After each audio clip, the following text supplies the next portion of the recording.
আসসালামু আলাইকুম গাইস, আপনারা কেমন আছেন বলুন তো? আশা করি ভালো আছেন। আলহামদুলিল্লাহ আমরা সবাই ভালো আছি। আজকে আমরা তৈরি করব কি বলুন তো, আপনারা নিজে নিজে বলবেন, আমি বলবো না। আজকে দেখি আপনারা কি বলেন। সো তার জন্য এখানে দেখুন মাছগুলো নিয়ে নিয়েছি। এটা কি মাছ? এটা কি মাছ সেটা আপনারা নাম বলবেন। সো এইটাকে এখন আম্মু ঘষে ভালো মতো ধুয়ে নিচ্ছে এইভাবে করে। আর এইভাবে করে ধুলে কিন্তু এটার ময়লাটা চলে যায়। আর এই যে দেখুন লাউটা আম্মু লম্বা লম্বা করে কেটে নিয়েছে। লম্বা লম্বা করে কেটে এটাকে ভালো মতো ধুয়ে নিল। আর এই তো মাছটাও ধুয়ে নিল। তারপর এখানে ভাত বসাবে।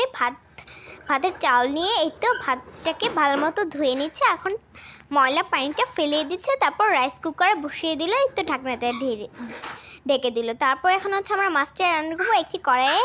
তার জন্য একটি কড়াইয়ে সয়াবিন তেল, পেঁয়াজ, তারপর কাঁচামরিচ আর ময় মশলা দিয়ে দিলাম। এই তো তারপর লেজে লাউটা দিয়ে দিলাম।